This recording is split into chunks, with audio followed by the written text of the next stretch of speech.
नमस्कार, मैं हूं आशुतोष और आप देख रहे हैं सत्यहिंदी.com। सत्यहिंदी.com के खास कार्यक्रम आशुतोष की बात में आपका स्वागत है। दरअसल इस वक्त पूरे देश की नजर उत्तर प्रदेश में लगी हुई है और इसके दो बड़े कारण हैं। पहला कारण यह है कि जिस तरीके से वहां पर कोरोना महामारी की नई नई तस्वीरें रोज आ रही है, उन तस्वीरों ने पूरे देश का ध्यान उत्तर प्रदेश की तरफ खींच लिया है। ये तस्वीरें आंकड़ों से बड़ी तस्वीरें हैं। ये तस्वीरें जो इस बात को दर्शाती हैं कि दरअसल उत्तर प्रदेश के अंदर कोरोना से जो लड़ाई लड़ी गई उसमें कितनी ढिलाई बरती गई और उसमें कितनी निष्ठुरता और निर्ममता बरती गई और एक त्रासदी के तौर पर दिखाई पड़ी है। लेकिन एक दूसरा कारण जिसकी वजह से उत्तर प्रदेश की तरफ सबका ध्यान है वो ये है कि दरअसल उत्तर प्रदेश आने वाले 6, 7, 8 महीनों के अंतर्गत वहां पे विधानसभा के चुनाव होने हैं और सब ये देख रहे हैं, सब ये आकलन लगाने में लगे हुए हैं कि क्या उत्तर प्रदेश में इस बार भी भारतीय जनता पार्टी उसी भारी भरकम बहुमत से वापस लौटती है या इस बार कुछ वहां बड़ा उलटफेर होने वाला है। पहले किसान आंदोलन, उसके बाद कोरोना महामारी, इन दोनों की वजह से यह कहा जा रहा है कि दरअसल उत्तर प्रदेश के अंदर आज की तारीख में भारतीय जनता पार्टी की स्थिति मजबूत कतई नहीं है और वहां पर कुछ भी हो सकता है। और यह चिंता अब भारतीय जनता पार्टी के साथ साथ संघ और संघ परिवार के मन में भी बैठने लगी है। यही कारण है कि पिछले दिनों संघ परिवार के नए नवेले नंबर 2 दत्तात्रेय होसबोले ने पार्टी के सबसे बड़े नेता लेकिन दूसरे नंबर के नेता अमित शाह, जेपी नड्डा पार्टी के अध्यक्ष और उत्तर प्रदेश में संगठन के प्रभारी बंसल के साथ उन्होंने मीटिंग की। उसके बाद जानकारी यह भी है कि उन्होंने प्रधानमंत्री से भी इस पूरे मसले पर बातचीत की है। कई तरीके की अटकलें फिलहाल लगाई जा रही हैं। अटकल ये भी लगाई जा रही है क्या अमित शाह और जो मीटिंग हुई है, क्या उस मीटिंग के आधार पे आने वाले 2-3 महीनों के अंतर्गत क्या उत्तर प्रदेश में कोई बड़ा फेरबदल देखने को मिल सकता है। और जब हम बड़े फेरबदल की बात करते हैं तो ये भी अटकलें और इस बात की भी विश्लेषण किया जा रहा है कि ऐसा तो नहीं कि चुनाव के ठीक पहले योगी आदित्यनाथ, जब तक उत्तर प्रदेश के सबसे बड़े नेता भारतीय जनता पार्टी की तरफ से माने जा रहे थे, उनको हटाने के बारे में या उनकी जगह कुछ और करने के बारे में विचार चल रहा है। चर्चा इस बात को लेकर भी है कि उत्तर प्रदेश की प्रदेश संगठन में भी कोई बड़ा बदलाव किया जा रहा है, क्योंकि अब संगठन, संघ और भारतीय जनता पार्टी को लगने लगा है कि मौजूदा जो स्थिति भारतीय जनता पार्टी की और संगठन की और सरकार की है, उसमें चुनाव जीतना बहुत मुश्किल काम है। तो इसी पर करेंगे चर्चा। क्या वाकई उत्तर प्रदेश भारतीय जनता पार्टी में कोई बड़ा फेरबदल होने वाला है?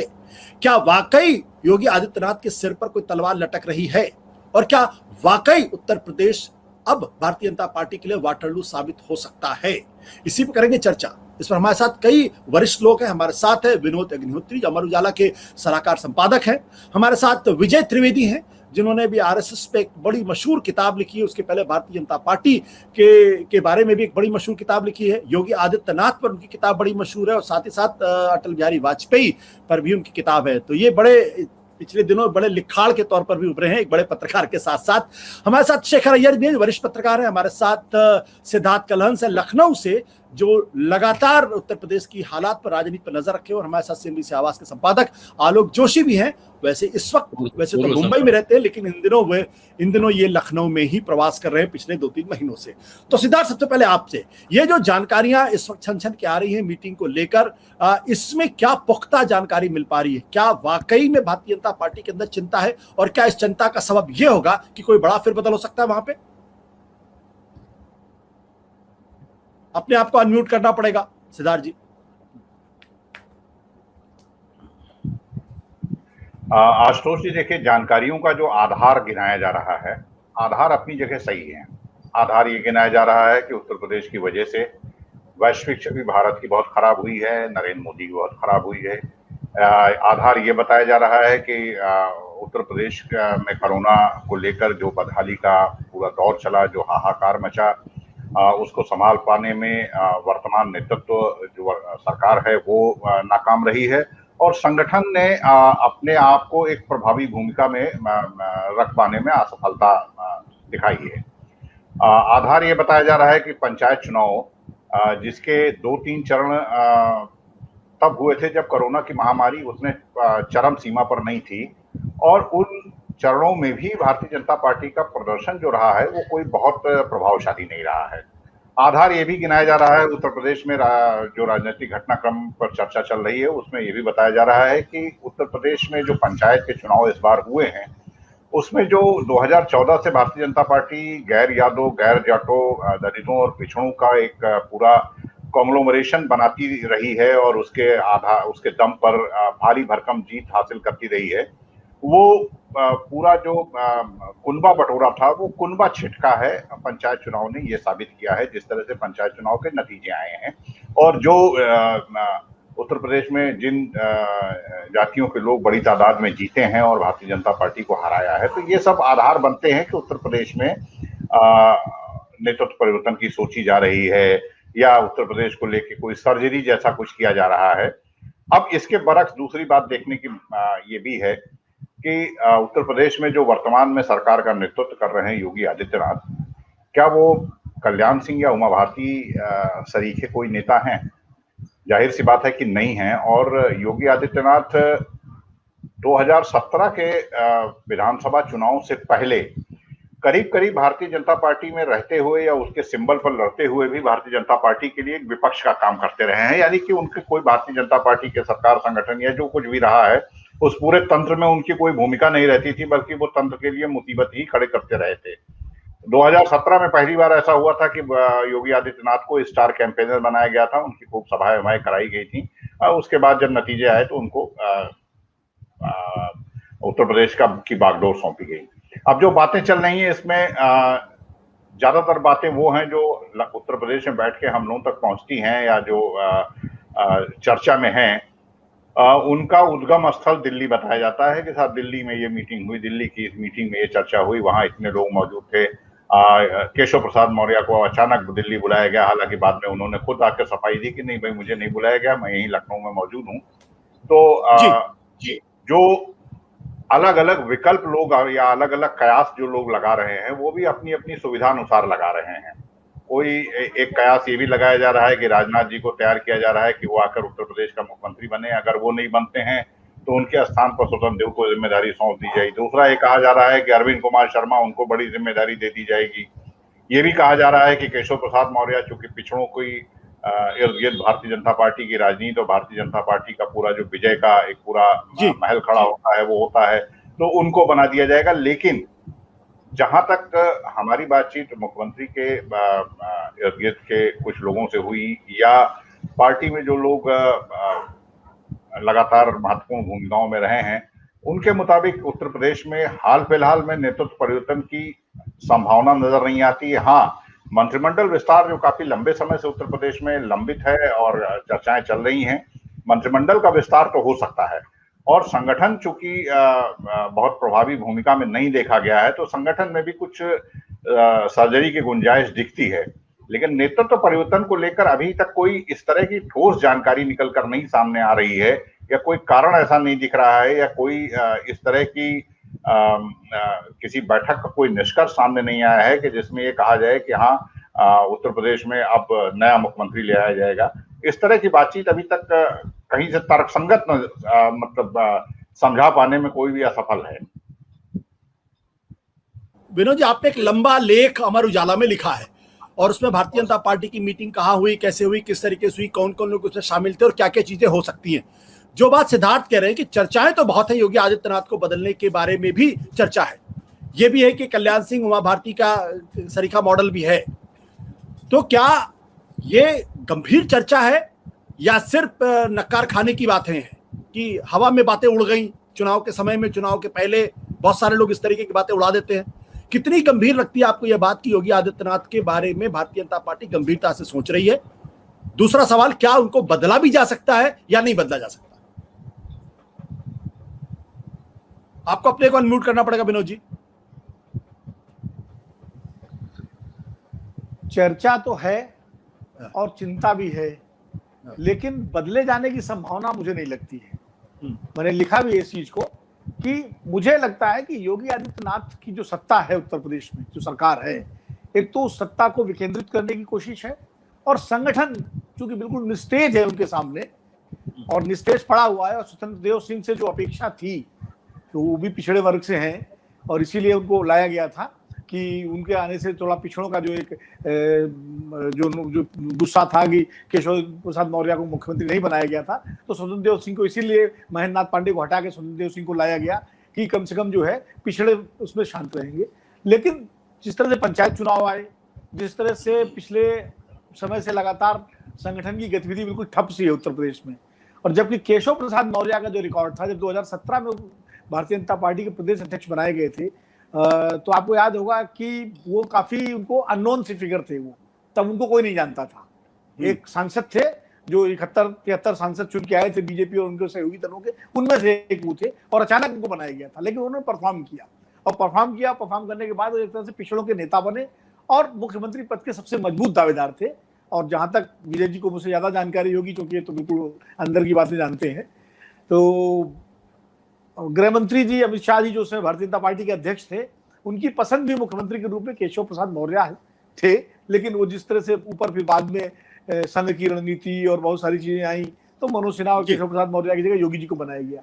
आशुतोष जी, एक चीज ध्यान रखिए कि अटल बिहारी वाजपेयी के जमाने के जो छत्रप थे, वसुंधरा राजे, शिवराज सिंह चौहान, रमन सिंह, येदियुरप्पा, इनको मोदी सरकार या मोदी जी और अमित शाह की भाजपा जो है इनको डिस्टर्ब नहीं कर पाई।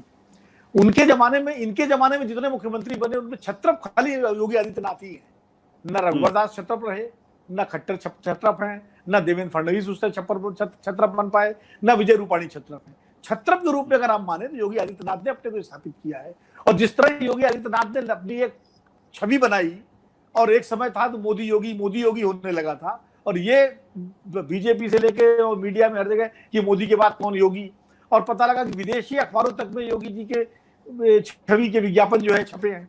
तो ये भी पहली बार हुआ है कि किसी उत्तर प्रदेश के मुख्यमंत्री ने विदेशी अखबारों में विज्ञापन दिया। यानी योगी जी ने भी अपने छवि निर्माण में लगभग वही तेजी दिखाई जो कभी मोदी जी ने गुजरात में रहते हुए दिखाई थी। अपनी भाजपा, वैसे भी भाजपा से वो अलग रहे हैं, वो हिंदू महासभा से आते हैं, फिर हिंदू वाहिनी बनाई उन्होंने, भाजपा के टिकट पर चुनाव जरूर लड़ते हैं, लेकिन हमेशा उनका एक अलग तेवर रहा है। ऐसे में उन्होंने अपने को बिल्कुल अलग स्थापित किया।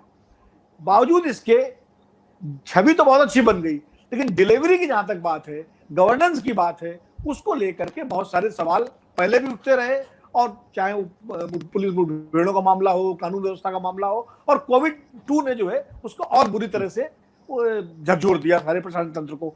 तो निश्चित रूप से भाजपा में चिंता है, जिस तरह किसान आंदोलन हुआ और कोविड के बाद और पंचायत चुनाव के नतीजे हैं, तो भाजपा का जो अभी सिद्धार्थ जी ने बताया, मैं उसको दोहराना नहीं चाहता, मैं इनकी हर बात से सहमत हूँ। जो कारण इन्होंने बताया लगभग वही सारे कारण इस समय भाजपा को चिंतित कर रहे हैं। इसलिए निश्चित रूप से कुछ कील कांटे दुरुस्त करने की कोशिश तो हो रही है। और चुनाव से इतना पहले उत्तराखंड में तो बदल दिया, तीरथ सिंह रावत को बना दिया, लेकिन इसके पहले सिर्फ एक ही परिवर्तन हुआ मेरी याददाश्त में, वो सुषमा स्वराज को दिल्ली में बनाया था 2 महीने पहले, 3 महीने पहले, साहब सिंह वर्मा को हटा करके। इतने उत्तर प्रदेश जैसे राज्य में इतनी जल्दी योगी जी को हटा करके किसी और को लाना मुझे थोड़ा मुश्किल लगता है, क्योंकि योगी जी हिंदुत्व का भी ब्रांड है, और राष्ट्रीय स्वयंसेवक संघ का जो लार्जर डिजाइन है वो उसका एक हिस्सा है, उसको लार्जर डिजाइन के। तो इसलिए जो है मुझे नहीं लगता कि योगी जी को हटा के कोई परिवर्तन होगा। योगी जी को रखते हुए, और जो मैंने लिखा भी है कि संभावना है केशव देव मौर्य को संगठन की कमान दे दी जाए और संगठन को मजबूत किया जाए, समानांतर सत्ता केंद्र बनाया जाए, अरविंद शर्मा को ला करके ब्यूरोक्रेसी पर थोड़ा सा कंट्रोल किया जाए और डिलीवरी थोड़ी सुनिश्चित की जाए। इस तरह से थोड़ा जातियों को भी साधा जाए, पिछड़ों को, भूमिहारों को और सवर्णों को, सबको एक साथ मिला करके, वो एक कोशिश हो रही है। ठीक है, शेखर अय्यर जी, ये बताइए कि क्या आज की तारीख में अगर भारतीय जनता पार्टी विधानसभा के चुनाव में योगी आदित्यनाथ के चेहरे के साथ जाती है, तो क्या ये भारतीय जनता पार्टी के लिए प्लस पॉइंट होगा या भारतीय जनता पार्टी के लिए लायबिलिटी होगा? नहीं, मुझे नहीं लगता अभी तक योगी आदित्यनाथ उनके लिए लायबिलिटी बने या बन रहे हैं। देखिए, जो बात हमें समझना है कि आज की तारीख में अगर कोविड की आप ये जो कोविड के प्रकरण छोड़ दीजिए, बाकी डिलीवरी सिस्टम को लेकर मेरी जो इन्फॉर्मेशन है कि केंद्र बीजेपी नेतृत्व हो या प्रधानमंत्री हो, उनको योगी के जो कामकाज पे नाराजगी नहीं है। ये केवल कोविड ने एक नया परिस्थिति क्रिएट किया है, लेकिन जो बाकी बातें जो है, लगातार जो योगी की जो स्टाइल ऑफ फंक्शनिंग रही है, जिसको लेकर कई एमएलए नाराज हैं, पार्टी के कई बड़े नेता नाराज हैं, उतनी कोऑर्डिनेशन नहीं होती जितनी होनी चाहिए बिटवीन मुख्यमंत्री और बाकी मंत्रियों के साथ। दूसरी बात, जो दूसरा प्रॉब्लम है, ज्यादातर एक बात आ रही है कि योगी जी ज्यादातर ब्यूरोक्रेसी ड्रिवन है, यानी ब्यूरोक्रेसी से ज्यादा सलाह लेते हैं। उन्हीं ये सारे कंप्लेंट्स है जो कंप्लेंट एक समय बिहार में नीतीश कुमार के खिलाफ भी था, यही था कि ज्यादातर ब्यूरोक्रेसी की बात सुनते, एमएलए की नहीं सुनते। ये सारे बातें रही है, लेकिन आज की जो कार्यकाल में जो चीजें हो रही हैं, जो बीजेपी के अंदर जो सोच है, वो यूपी चुनाव तो एक बात है, लेकिन दूसरी बात जो मुझे जो जानकारी है वो ये लेकर है कि कहीं ना कहीं रैंक एंड फाइल, ये जो कोरोना के जो जिस तरह संक्रमण हुआ, खास करके सेकेंड वेव, उसको लेकर मोरल एकदम गिर गया है। जिसको लेकर आपने देखा होगा, एक पहला बयान आया दत्तात्रेय ओसबले जी का कि ऐसा समय आ गया कि भाई सब सतर्क रहिए, ना तो देश के विरोध जो एंटी भारत फोर्सेस है वो एडवांटेज ले लेंगे।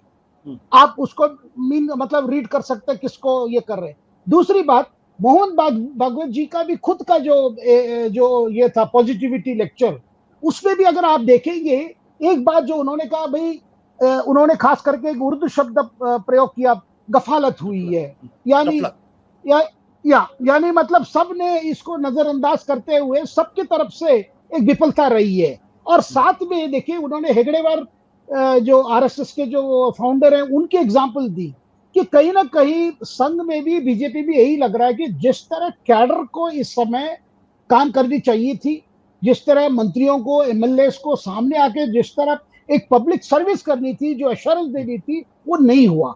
तो मुझे लगता है ये सारे एक्सरसाइज है इसको खड़ा करने के लिए। और जो अभी उत्तराखंड की बात की गई है कि उत्तराखंड में बदला है, लेकिन मुझे जो जानकारी है वहां बदलाव के बाद भी, मुख्यमंत्री बदलाव भी, कोई परिस्थिति में बदलाव आया इस तरह की रिपोर्ट्स नहीं आ रहे। लेकिन यहाँ पे जो है कि कई जो प्रॉब्लम्स हैं, जो कई फंक्शनिंग को लेकर है, उसको ठीक करने में मुझे लगता है ये सारे एक्सरसाइज चल रहा है। और जैसे कहा कि योगी को आज भी बीजेपी में प्लस पॉइंट मान रहे हैं, पंचायत चुनाव का नतीजा कुछ भी हो, आज भी वही है, लेकिन वो चाहते हैं इसमें और कलेक्टिव लीडरशिप आए और कलेक्टिव डिसीजन मेकिंग आए। ये मेरी जो भी इंफॉर्मेशन मुझे जो मिल रहा है अलग अलग सूत्रों से। बिल्कुल। विजय जी, आपने को अनम्यूट करिए, लेकिन मेरा एक सवाल ये है कि एक कोई ब्यूरोक्रेट हैं, मुझे शर्मा जी करके, अचानक उनके बारे में यह फैलाया गया कि उन्होंने अपना पद से इस्तीफा दे दिया है, उनको उत्तर प्रदेश भेजा गया है। जब भेजा गया तब ये कहा गया था वो वहां पे डिप्टी सीएम बन सकते हैं, आज की तारीख प्रधानमंत्री एक कॉन्स्टिट्यूएंसी संभालते हैं, फिर इस बारे में चर्चा है कि वो फिर डिप्टी सीएम बन सकते हैं। तो क्या ये भारतीय जनता पार्टी की ताकत है? क्या भारतीय जनता पार्टी संघ कैडर बेस्ड पार्टी है? वहां लोग संगठन से निकलकर ऊपर आते हैं, एक आदमी अचानक ऊपर से आ जाता है और उसके बारे में कहा जाता है कि ये तो मुख्यमंत्री पद का भी दावेदार हो सकता है। तो मेरा सवाल इस बात को यह है कि पिछले दिनों चाहे किसानों का आंदोलन हो, चाहे वो आपका कोरोना संकट हो, इस दौरान भारतीय जनता पार्टी और संघ का कैडर जिस तरीके से एक्टिव होना चाहिए था वो एक्टिव नहीं था। तो क्या शर्मा की मौजूदगी और कैडर का एक्टिव ना होना, ये दोनों चीजें आपस में जुड़ती हैं? बिल्कुल नहीं। पहली बात ठीक है कि सबसे बड़ी चिंता जो है वो ये है कि भारतीय जनता पार्टी का उत्तर प्रदेश का जो कैडर है वो एक्टिव नहीं है। सारी चिंता उस बात को लेकर है कि जो पिछले 4 साल में जिस तरह से एक्टिव होना चाहिए था उस तरह की एक्टिविटी संगठन में नहीं है। संगठन के जो पदाधिकारी हैं या जो लोग कार्यकर्ता है वो उस तरह से काम नहीं कर रहे। पूरी तरह से सरकार और पार्टी एक हो गई है और मुख्यमंत्री योगी आदित्यनाथ की लीडरशिप में वो काम चल रहा है। पहली बात। AK शर्मा साहब का आपने जिक्र किया, गुजरात से वो आए हैं, तो ठीक है, उनके प्रधानमंत्री की पसंद है, वो वहां पर आए हैं, उनको क्या जिम्मेदारी मिलती है, अभी विधान परिषद में भेजा गया है, कुछ और जिम्मेदारियां भी मिल सकती हैं, लेकिन इसका योगी आदित्यनाथ से, संगठन की शिथिलता से कोई ज्यादा संबंध नहीं है। वहां पर संगठन में ही शिथिलता थी, स्वतंत्र देव सिंह का जैसे विनोद जी ने भी जिक्र किया, सिद्धार्थ जी ने भी जिक्र किया, तो वो परेशानी, वो चिंता हो रही है और वो चिंता ज्यादा बढ़ी। पहली बात जब पंचायत चुनाव के नतीजे आए वो, और दूसरा कोरोना की सेकेंड वेव आई। लेकिन इन सब का योगी आदित्यनाथ की बीजेपी के रेफरेंस में लीडरशिप पे कोई फर्क नहीं है, इसको समझने की जरूरत है। यदि हम दिल्ली में बैठ के ये समझते हो कि बीजेपी लीडरशिप योगी आदित्यनाथ को या संघ लीडरशिप योगी आदित्यनाथ को लायबिलिटी समझ रही है, तो इससे उलट है बिल्कुल। बीजेपी की लीडरशिप को योगी आदित्यनाथ चाहिए और संघ उनको दूसरी टर्म भी मिले और उससे आगे भी यदि बढ़ना हो तो उसके लिए ये सारी एक्सरसाइज को कर रहा है। मतलब योगी आदित्यनाथ को रिप्लेस करने, उन्हें हटाने, उन्हें बदलने की संभावना तो फिलहाल तो कोई नहीं है। अगर सब पार्टी में कुछ अचानक हो जाए तो उसका कुछ कहा नहीं जा सकता, क्योंकि पॉलिटिक्स गेम ऑफ पॉसिबिलिटी। लेकिन 99% चांसेस हैं कि योगी आदित्य, बल्कि ये सारी एक्सरसाइज जो हो रही है कि दत्तात्रेय साहब ने अमित शाह के साथ, जेपी नड्डा के साथ जो बैठक की, सुनील बंसल के साथ बैठक की, जो संगठन महामंत्री हैं, और लखनऊ में बैठक की है, तो वो सारी एक्सरसाइज जो विनोद जी ने भी जिस बात का जिक्र किया कि कलेक्टिव लीडरशिप और कलेक्टिव डिसीजन मेकिंग को लेकर जो होना चाहिए, उस पर काम हो, किस तरह से काम किया जा सकता है। आपको ध्यान हो कि 2013 से पहले 2002 से 2013 तक बीजेपी वहां पर शिथिल थी, लेकिन अमित शाह और सुनील बंसल ने जिस तरह से वहां पर पूरी सोशल इंजीनियरिंग की और संगठन को दोबारा से एक्टिव किया, उस मोड में फिर से लाने की एक्सरसाइज है। बीजेपी अगला चुनाव योगी आदित्यनाथ की लीडरशिप में लड़ेगी, और डिलीवरेबल जो बात हो रही है उसको लेकर भी प्रधानमंत्री भी योगी आदित्यनाथ से नाराज नहीं है। बल्कि एक चीज छोटी सी जोड़ दूं मैं आपको कि वैक्सीनेशन का मैं फिगर अभी देख रहा था वैक्सीनेशन ट्रैकर पर, कि उत्तर प्रदेश अकेला देश है जो नंबर 1 है वैक्सीनेशन में। 2,69,000 लोगों को वैक्सीन वहां पर लगाए गए हैं, और मौतों की संख्या भी कंपैरेटिवली कम है। वैक्सीन का और जो पॉजिटिव्स हैं उनकी भी संख्या कम है, लेकिन जो लाशें जिस तरह से आई उससे परसेप्शन बदला और एक माहौल बना है कि योगी सरकार उस पर काम नहीं कर रही। इस चिंता को लेकर ऑक्सीजन सिलेंडर्स को भी देखेंगे तो उत्तर प्रदेश में उस तरह की परेशानी वहां पर नहीं हुई है, लेकिन परसेप्शन में ये हुआ कि योगी सरकार काम ज्यादा नहीं कर रही, इसलिए पूरी मशीनरी को एक्टिव करना पड़ा। विजय जी, मैं आलोक जी के पास जाऊं उसके पहले एक सवाल मैं और आपसे पूछने का लोभ संवरण नहीं कर पा रहा हूं। सवाल इस बात को लेकर यह है कि जब से इनकी सरकार बनी है, जब से मुख्यमंत्री बने हैं, उसके बाद से अगर आप देखें भारतीय जनता पार्टी के जो विधायक है उनमें एक तरीके का असंतोष और रोष है।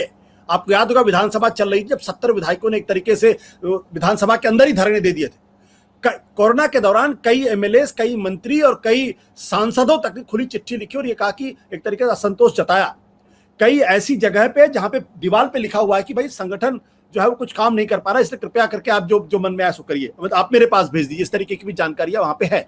सवाल यह है कि योगी आदित्यनाथ मुख्यमंत्री रहते हुए संगठन को अपने साथ लेकर नहीं चल पा रहे हैं, विधायकों को अपने साथ लेकर नहीं चल पा रहे, ये तस्वीर वहां से निकल रही है। ऐसे में हौसबोले का जो नंबर 2 है वो अमित शाह से बात कर रहे हैं, ये क्या दर्शाता है?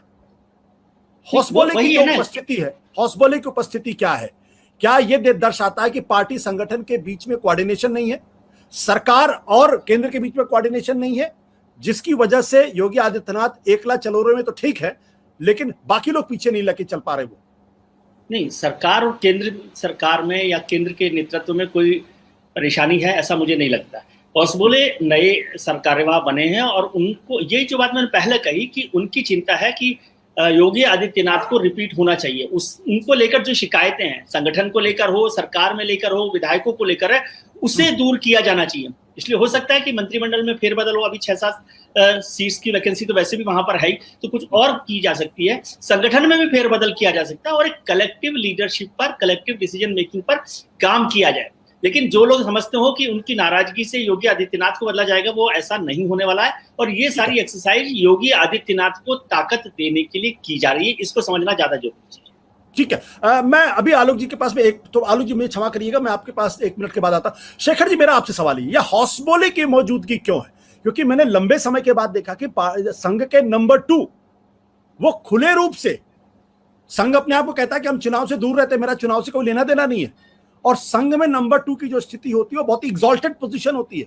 केसी सुदर्शन भागवत और रज्जू भैया जैसे लोग थे, वो खुलेआम अमित शाह से बातचीत कर रहे हैं और समझाने की कोशिश कर रहे हैं उत्तर प्रदेश में स्थिति ठीक नहीं, इसको कैसे ठीक किया जाए। ये हौसबोले जी की उपस्थिति क्या दर्शाती है? देखिए, यूपी का जो आज की जो तारीख में यूपी की इंपॉर्टेंस हम केवल एक राजनीतिक दृष्टि में देख रहे हैं कि चुनाव जनवरी या फरवरी में घोषणा हो जाएगी और चुनाव मार्च तक खत्म हो जाएगा। हमारी जो टाइम टेबल है चुनाव की टाइम टेबल है, लेकिन आरएसएस संगठन के लिए यूपी का जो भूमिका है वो बहुत बड़ा भूमिका है। उस भूमिका में कोरोना के बाद जो सामाजिक जो वहां पे जो परिस्थिति बनी है, मैं सामाजिक पर मैं स्ट्रेस करता हूं क्योंकि हम पत्रकार जितने भी उसको पॉलिटिकली समझे, लेकिन आरएसएस पे चिंता हमेशा सोशल इंपैक्ट में ज्यादा रही है। और आज के तारीख में कोरोना के जो सेकंड जो वेव के बाद वो जो सोशल इंपैक्ट जो रही है वो बहुत बड़ी रही है, जिसको लेकर एक प्रकार से निराशा आई थी।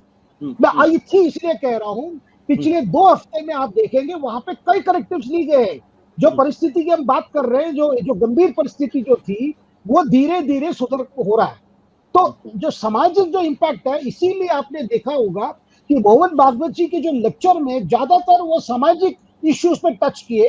और खास करके बार बार उनको कहना कि आप विज्ञान को अपनाइए। देखिए ये अपने आप में एक बहुत बड़ी बात है। एक तरफ आज गैस चल रहा है, एलोपैथी वर्सेस बाबा रामदेव, ये सब जब चल रहा है एक तरफ, दूसरा आयुर्वेद को लेकर बहुत भाई उसको ज्यादा ये किया गया जितना ये कोरोना जैसे महामारी को मुकाबले करने में उसमें ताकत नहीं है, इस तरह की भी बहस है। इस समय में विज्ञापन पर जोर देना और उस विज्ञान पे जो स्ट्रेस देना, और साथ उन्होंने असीम प्रेम जी को कोट किया। देखिए ये भी एक अपने आप बहुत इंपॉर्टेंट है। असीम प्रेम जी उसी लेक्चर में कह रहे थे कि आपको साइंस एक बेसिस होनी चाहिए, साइंस के आधार पर ही आप इस तरह की कोरोना महामारी को मुकाबला कर सकते हैं। और बार बार ये मोहन भागवत जी ये पर स्ट्रेस दे रहे थे। और दूसरी बात ये भी कह रहे थे भाई आत्मनिर्भरता यानी अपने ऊपर कॉन्फिडेंस मत खोइए, क्योंकि ज्यादातर जो इम्पैक्ट रही है ये जो कोरोना काल में, जो डॉक्टर्स भी कहते हैं, आपके जितने जो मनोवैज्ञानिक वो भी कह रहे हैं कि ज्यादातर जो केसेस हुए हैं जिसकी कैजुअलिटी, उसका कारण भी यही है कि लैक ऑफ कॉन्फिडेंस। और कहीं ना कहीं यूपी में जिस तरह गांव में फैल रहा है, और जब रिपोर्ट्स आने लगे, जैसे हमने देखा कि भाई शव मिल रहे हैं कि नदी में, गंगा में बह के, ये सारी चीजें जो साइकोलॉजिकल इम्पैक्ट हो रहा है, उस साइकोलॉजिकल इम्पैक्ट को आरएसएस संगठन चाहती है, वो मुकाबला करना होगा। और उस मुकाबले में अपने तो संघ के जितने नेटवर्क वो करेंगे, साथ में आरएसएस चाहती है बीजेपी भी उसको पहली एक सोशल चैलेंज के रूप में उसको फाइट करे, चुनाव तो बाद में। तो मुझे लगता है कि वहां पे, क्योंकि दत्तात्रेय होसबड़े, आप कुछ भी कहिए, आरएसएस का हमेशा हो सकता है चुनाव एक शॉर्ट टर्म अप्रोच है, लेकिन उनका लॉन्ग टर्म अप्रोच हमेशा है कि सोसाइटी पे क्या असर पड़ रहा है। अगर हमारी पार्टी वहां सत्ता पे होते हुए अगर इस तरह की सोशल फैब्रिक में बड़ी डैमेज हो जाए, वो कतई आरएसएस नेतृत्व नहीं चाहिए। आलोक जी, क्या आपको लगता है कि उत्तर प्रदेश के अंदर जो अगला चुनाव है, भारतीय जनता पार्टी योगी आदित्यनाथ को क्या चेहरा बना के जाने का खतरा ले सकती है? उसके पास और उपाय क्या है? अगर वो ये खतरा नहीं लेगी तो मेरा ख्याल है उसके सामने और बड़े खतरे खड़े हो सकते हैं आप, और उन खतरों का हिसाब आप लगा सकते हैं। और जो अभी विजय जी ने कहा और जो शेखर अय्यर ने कहा, देखिए ये लोग उस पार्टी को, संगठन को अंदर से बहुत अच्छी तरह समझते हैं। विनोद जी ने भी ये बात अंडरलाइन की। उनका कहना है कि योगी के बदले जाने की कोई संभावना नहीं दिख रही है। ये चर्चा भी मेरा ख्याल है, देखिए मैं इसको सिद्ध तौर पर नहीं कह सकता हूं, लेकिन मुझे ऐसा लगता है कि इस तरह की चर्चा भी जो असली मुद्दे हैं उनसे ध्यान भटकाने का एक प्रयास हो सकती है। तमाम तरह के जो कारक होते हैं उनमें ये कि भाई बहुत सारे लोग इसी में लग गए कि हाँ योगी जी जा रहे हैं, कौन बनेगा, कैसे बनेगा, कुछ लोग उसमें व्यस्त हो गए। वो ये बताना इस वक्त हम और आप ये चर्चा कर रहे हैं, बजाय ये चर्चा करने के कि आज गंगा तट से जिन लोगों के शव गंगा तट पर दफनाए गए थे, उनके ऊपर जो रामनामी दुपट्टे चढ़ाए गए थे, सरकार के लोग जाकर उन रामनामी दुपट्टों को और बल्लियों को वहां से हटा रहे थे ताकि उनकी गिनती न की जा सके। तो ये अक्षमता को छुपाने के 50 तरीके होते हैं, उनमें से एक तरीका ये भी हो सकता है। ये कॉन्स्पिरेसी थ्योरी है, जरूरी नहीं कि ऐसा हो, लेकिन इससे इनकार मत कीजिएगा कि ये पूरा वितंडा रचा गया। दूसरी बात, दत्तात्रेय होसबोले का जब आप जिक्र करते हैं तो ये ध्यान रखिए कि उन्होंने अभी हाल में सरकार्यवाह का काम संभाला है, और सरकार्यवाह दरअसल संघ को चलाता है। सरसंघ चालक उसके फिगर हेड जरूर होते हैं, लेकिन सरकार्यवाह का काम बहुत महत्वपूर्ण होता है, और उनके लिए जरूरी है इस वक्त कि वो अपने पूरे देश, जो उनका एक तरह से इलाका है, उसको वो एक एक जगह जाके समझें। उत्तर प्रदेश उनके लिए इस वक्त दोनों लिहाज से, आप राजनीति के लिहाज से देखें तो सबसे महत्वपूर्ण जमीन है, और समाज के लिहाज से देखें तो भी महत्वपूर्ण जमीन है, क्योंकि उत्तर प्रदेश में अभी अयोध्या में मंदिर बन रहा है। बाकी जगहों पर झगड़ा होना हो, लड़ाई होनी हो, मुकदमे लड़ने हो, वो सब भी होने हैं। और इस वक्त कोरोना काल में ये सवाल बहुत सारे लोग पूछ रहे हैं कि संघ है कहाँ। तमाम दूसरे लोगों के नाम आ रहे हैं कि ये सहयोग कर रहे हैं, ये समर्थन कर रहे हैं। तो ये प्रश्न पूछा जा रहा है, तो इस प्रश्न के उत्तर तलाशने के प्रयास भी हो सकते हैं। और मैं इस बात से सहमत होने की कोई इच्छा न रखते हुए भी मजबूरन सहमत हूँ विजय जी की इस बात से कि संघ नहीं चाहता है कि योगी जी हटाए जाएं। संघ का पूरा जोर, पूरा दबाव इस बात पे होगा कि अगला चुनाव भी योगी को सामने रख के लड़ा जाए और अगली सरकार भी योगी को सामने रख के बने, और कोशिश की जाए कि इनको हम और जितना ज्यादा से ज्यादा प्रोजेक्ट कर सकते हैं उतना करें। क्योंकि आप अगर संघ की लंबी आइडियोलॉजी के हिसाब से देखेंगे तो भाई वो तो वहां जिसके लिए बाकी सारे नेता वर्षों प्रयास करेंगे तब वहां पहुंचेंगे, योगी तो स्वाभाविक रूप से वहां पहुंचे हुए हैं। वो ध्रुवीकरण के उस शिखर पे खड़े हुए हैं जहां पहुंचने के लिए दूसरे तमाम नेताओं को बहुत कसरत करनी पड़ेगी।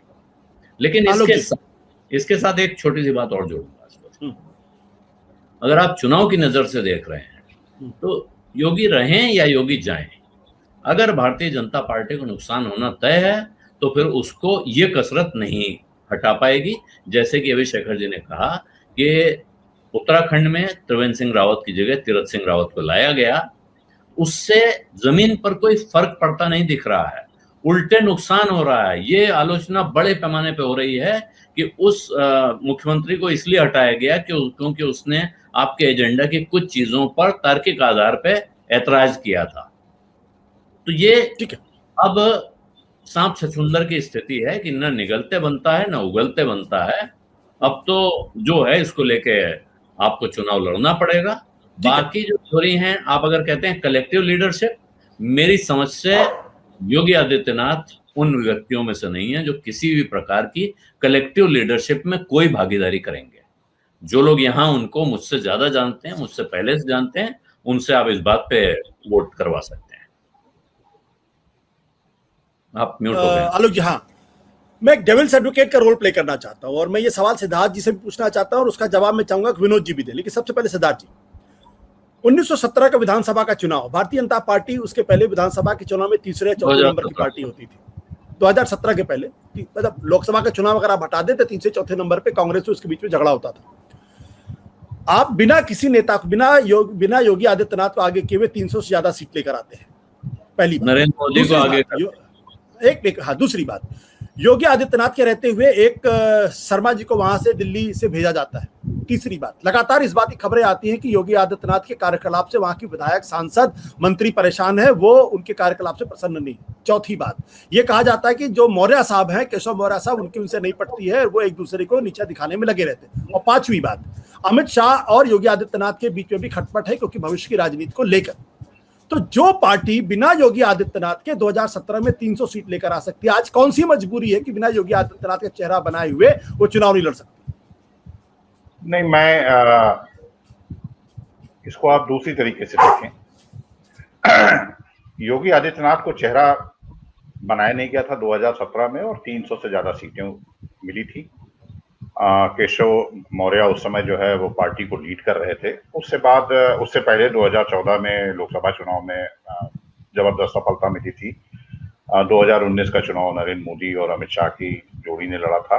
तो ऐसा कुछ नहीं है कि उत्तर प्रदेश में योगी के रहते जो कुछ होगा वो योगी के ना रहते होगा, या जैसा आलोक जी ने कहा कि अगर नुकसान होना होगा तो योगी और विदाउट योगी, वो अगर होना है तो होगा। अब एक जो जिस चीज की चिंता सता रही होगी वो जरा सा उस पर देख लें। उत्तर प्रदेश में राजनाथ सिंह 2002 में मुख्यमंत्री हुआ करते थे। उस बार भारतीय जनता पार्टी के पास पूर्ण बहुमत था। उसके बाद 2007 में मायावती के पास पूर्ण बहुमत था। फिर 2012 में अखिलेश यादव के पास। उत्तर प्रदेश में जिस पार्टी के पास पूर्ण बहुमत रहता है, दो चीजें महत्वपूर्ण, अगली बार वो पार्टी दहाई में जाती है।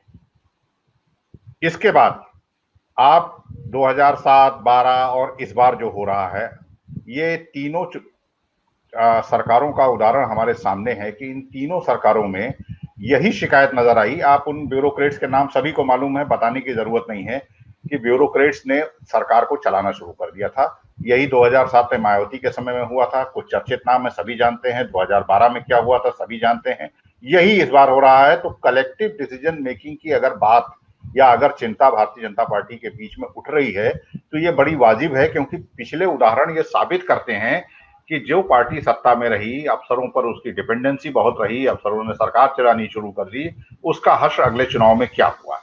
अब जहां तक बात आई कि अभी विजय त्रिवेदी जी ने कहा ना कि उत्तर प्रदेश की स्थिति, परसेप्शन ऐसा हो गया है। उत्तर प्रदेश में आंकड़ों के साथ क्या हो रहा है बताने की जरूरत नहीं है। कम से कम जनता तक को मालूम है, आम आदमी को मालूम है कि उत्तर प्रदेश में गाँव में मौतें कितनी हो रही हैं, कागज में मौतें कितनी हो रही हैं। आप वैक्सीन की बात कर रहे हैं, आपने बताया इतने करोड़ इतने लाख वैक्सीन लग गई, लेकिन आप देखो कि पर मिलियन पॉपुलेशन के हिसाब से वैक्सीन उत्तर प्रदेश में कितनी लगी और अन्य राज्यों में कितनी लगी, तो हम 5वें-6ठे नंबर पर जाते हैं। उत्तर प्रदेश में वैक्सीन को लेकर जो मारामारी हो रही है किसी से छुपी नहीं, कम से कम आम जनता को मालूम है। कोरोना के केस कितने हैं, ब्लैक फंगस का आज हमारे पास कोई रिकॉर्ड नहीं है, केवल कुछ सरकारी संस्थानों का रिकॉर्ड है, लेकिन जो अलग अलग जगहों से, जो अलग अलग बड़े शहरों के, छोटे शहरों का तो कुछ पता नहीं है, बड़े शहरों के कुछ मेडिकल कॉलेजों ने जो अपनी बुलेटिन जारी किए हैं, जब उनको हम जोड़ के बैठते हैं तो वो संख्या करीब 5000 से ऊपर निकल जाती है। अभी पता नहीं कितने होंगे, पता नहीं है। तो आंकड़ों को लेकर उत्तर प्रदेश के बारे में क्या परसेप्शन है और क्या बनाया जा रहा है, ये कहने की बात नहीं है। कम से कम नीचे तक ये महामारी असल में हर आदमी को इसने व्यक्तिगत क्षति पहुंचाई है। शायद ही आप में से जितने लोग बैठे हैं जिनका भी उत्तर प्रदेश में कोई जानने वाला होगा, शायद ही किसी के पास ऐसी जानकारी ना हो कि किसी न किसी के परिवार में किसी न किसी को व्यक्तिगत तौर पे कोई ना कोई नुकसान या कहीं ना कहीं उसको झटका न लगा हो। तो ये परसेप्शन जो है वो आंकड़ों में, कागजों में, मीडिया में कुछ भी बना लिया जाए, लेकिन नीचे लोगों को मालूम है। तो मुझे लगता है कि दो चीजें ऐसी हैं जो कम से कम कुछ करेक्टिव मेजर लेने के लिए कवायद जरूर हो रही होगी। वो चाहे मंत्रिमंडल का विस्तार करके किया जाए, प्रशासनिक फेरबदल करके दिया जाए, संगठन में कुछ थोड़ा बहुत फेरबदल किया जाए, यानी कुछ दिखे ऐसा कि हाँ साहब हमने करेक्टिव मेजर लिए हैं, हम एक बार फिर से कमर कस के मैदान में आ गए हैं। और एक बात दत्तात्रेय होसबोले की बात अभी चल रही थी, दत्तात्रेय होसबोले से व्यक्तिगत तौर पर उत्तर प्रदेश के मुख्यमंत्री के बहुत अच्छे रिश्ते हैं।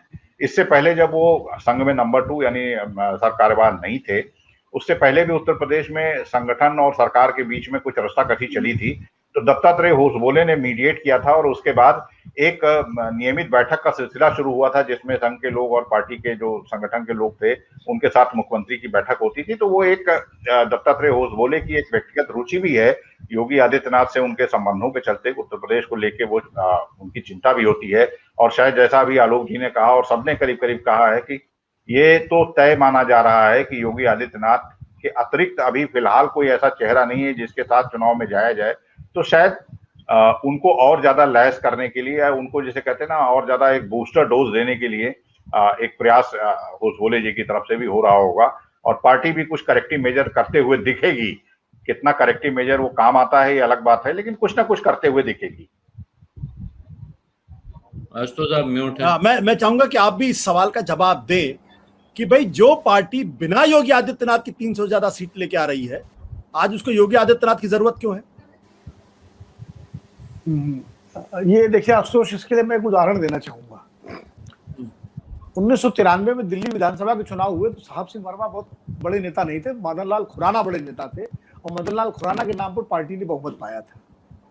उसके बाद बीच में हवाला कांड आया और मदन लाल खुराना को हटाकर साहब सिंह वर्मा को मुख्यमंत्री बनाया गया। और उसके बाद साहब सिंह वर्मा को जब हटाया गया इनसे बड़े अपमानजनक तरीके से चुनाव से 2 महीने 3 महीने पहले, उसके बाद भाजपा का क्या हर्ष हुआ कि आज तक सत्ता में नहीं आ पाई उत्तर प्रदेश या दिल्ली में।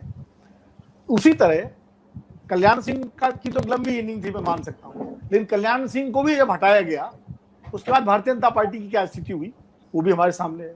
योगी आदित्यनाथ, ये सही है, मैं सहमत हूं आपकी बात से कि जब उत्तर प्रदेश में चुनाव हुए तो योगी आदित्यनाथ कोई बहुत बड़ा ब्रांड नहीं थे, वो गोरखपुर के सांसद थे। और उसके पहले 2014 में जो उपचुनाव हुए थे 11 सीटों के विधानसभा के, उसमें योगी आदित्यनाथ को स्टार प्रचारक बना के कैंपेन की जिम्मेदारी दी गई थी टेस्ट करने के लिए। उस 11 विधानसभा सीटों में से 8 बार भाजपा हारी थी बाई इलेक्शन 2014 में, मोदी जी के जीतने के बाद की बात बता रहा हूँ, हारी थी। तो यानी एक तरह से उनका करिश्मा नहीं चला था। लेकिन जब योगी आदित्यनाथ बने मुख्यमंत्री, क्या होता है आशुतोष जी, पद से भी कद बढ़ता है। नरेंद्र मोदी जब गुजरात गए थे तो उसके पहले वो कॉर्पोरेटर भी नहीं थे, लेकिन मुख्यमंत्री बने, विधानसभा में पहली बार पहुंचे और उसके बाद उनकी पूरी यात्रा हम सबको मालूम है, कैसे ब्रांड बने, कैसे गुजरात में अजय हो गए और देश के प्रधानमंत्री बने। तो जब पद मिलता है और जिम्मेदारी मिलती है तो कद भी बन जाता है। योगी जी के साथ वही हुआ। योगी जी ने अपनी कॉन्स्टिट्यूंसी एक बनाई। एक और चीज समझ लीजिए कि जो मैंने पहले भी कहा था, संघ का जो लार्जर डिजाइन है उसका योगी जी एक बड़ा हिस्सा है। जब संघ को इस देश में उदारवादी नेता की जरूरत थी जो सबको स्वीकार्य हो, तो अटल बिहारी वाजपेयी को आगे किया गया था। जब उनकी उपयोगिता पूरी हो गई तो नरेंद्र मोदी आए जो हिंदुत्व भी थे और डेवलपमेंट और गवर्नेंस भी थे, मिलाजुला थे। अब संघ उस स्टेज से आगे निकल चुका है हिंदुस्तान को। अब तो जैसा भी आलोक जी भी कह रहे थे कि ध्रुवीकरण साक्षात है योगी जी, वो तो साक्षात हिंदुत्व है भाई। उसके लिए वो किसी भाषण मंदिर न जाएं, वो भाषण न दें, अपने आप में हिंदुत्व है। तो अब संघ को ऐसा नेता चाहिए उत्तर प्रदेश से लेकर देश तक कि जो साक्षात हिंदुत्व का प्रतीक हो। पहले वहां भारतीय का प्रयोग हुआ था, वो असफल हो गया। तो योगी उस लार्जर डिजाइन का हिस्सा है जो परम वैभव की परिकल्पना संघ की है, भारत को हिंदू राष्ट्र बनाने की।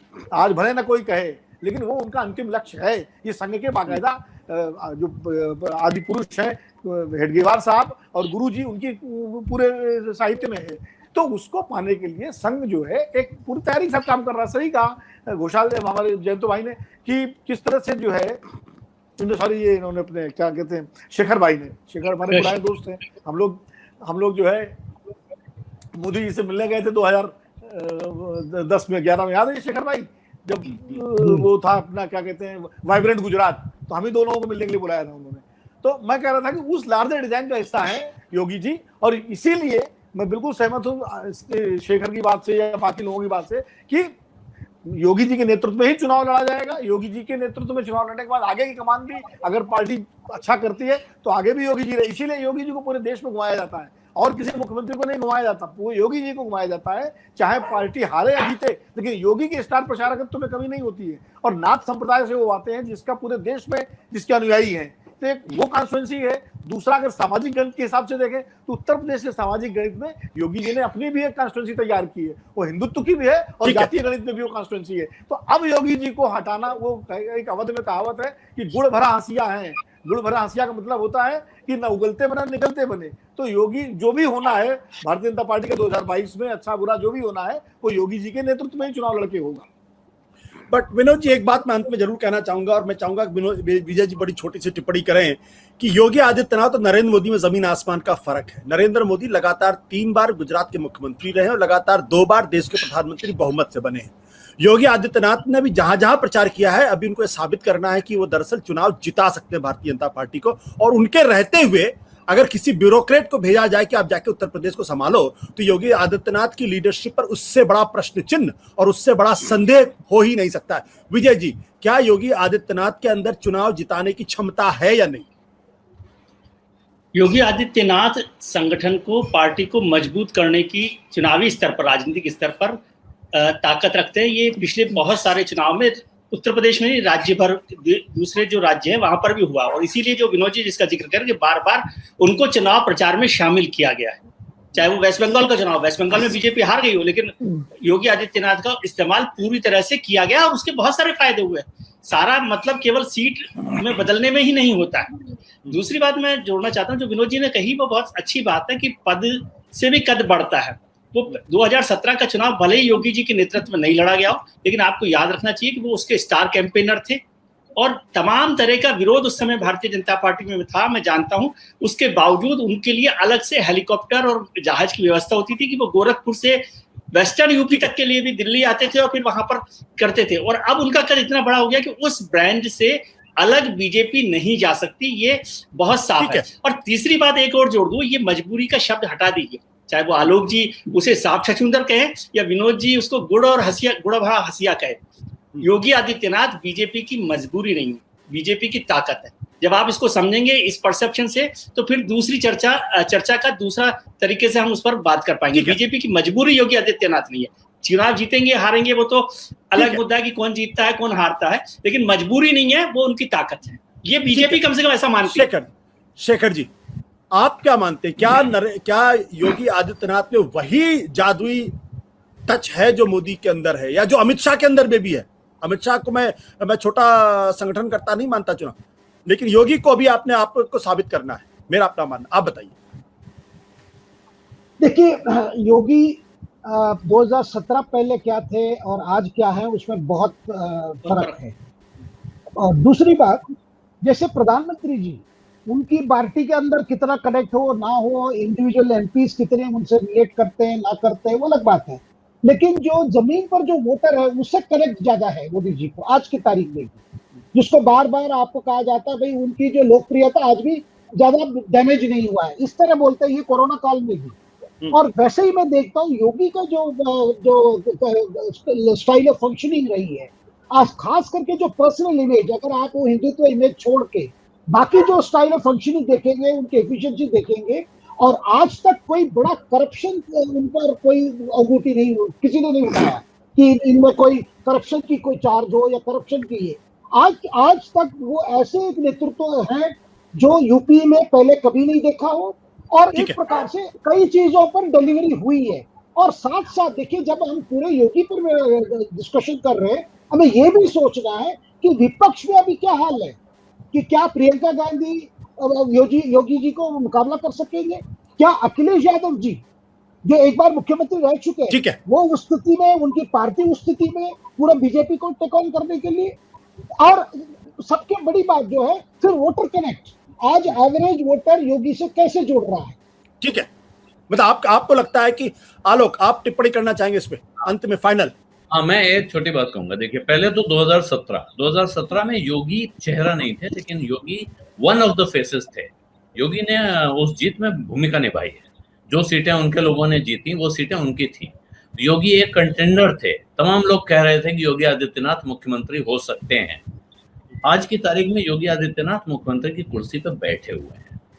तब में और अब में फर्क है, अगर ये उस कुर्सी से हटा दिए जाते हैं तो नुकसान बहुत बड़ा कर सकते हैं। बैठे रहने पे फायदा पहुंचाएंगे कि नहीं, इस पर मैं एक दूसरी बात कहूंगा। स्टार प्रचारक वो पूरे भारत में जाकर उन्होंने प्रचार किया। आप एक समय याद कर लीजिए, समाजवादी पार्टी की रैलियों में अमिताभ बच्चन, जया बच्चन और राज बब्बर आके प्रचार किया करते थे। मुझे मुलायम सिंह यादव की एक गांव की सभा याद है, जहां एक हेलीकॉप्टर से मुलायम सिंह यादव उतरे और उसके 15 मिनट बाद एक दूसरा हेलीकॉप्टर मंडराता हुआ दिखा हवा में। हमने सोचा अब कौन आ गया, तो उस हेलीकॉप्टर पे अलग से राज बब्बर आए हैं। तो ये एक प्रचारक की जो भूमिका है, कोई स्टार प्रचारक जिसे कहते हैं, वो कहाँ कितने चुनाव जिताता है, नहीं जिताता है, ये बड़ा भारी गणित का विषय है। इस पे बहुत विश्लेषण की आवश्यकता है। और योगी जी का नाथ संप्रदाय भी मुझे कुछ विकास के गुजरात मॉडल जैसा लगता है, जिसके बारे में तमाम जो कैंपेन मशीनरी है वो इस बात का प्रचार करती है कि साहब वहां भी नाथ संप्रदाय है, इसलिए योगी जी बहुत इंपॉर्टेंट है, यहाँ भी नाथ संप्रदाय है, इसलिए योगी जी बहुत इंपॉर्टेंट है। ये वास्तव में कितने इंपॉर्टेंट हैं? अगर ये इतने इंपॉर्टेंट हैं तो फिर बंगाल के चुनाव में क्या हुआ जहां जहां योगी जी गए थे, ये पता कर लें। ये जो दो चीजें हैं इसके साथ देखें। तीसरी बात है डिलीवरी। तो नरेंद्र मोदी गवर्नेंस और हिंदुत्व दो मिक्स करके आए थे।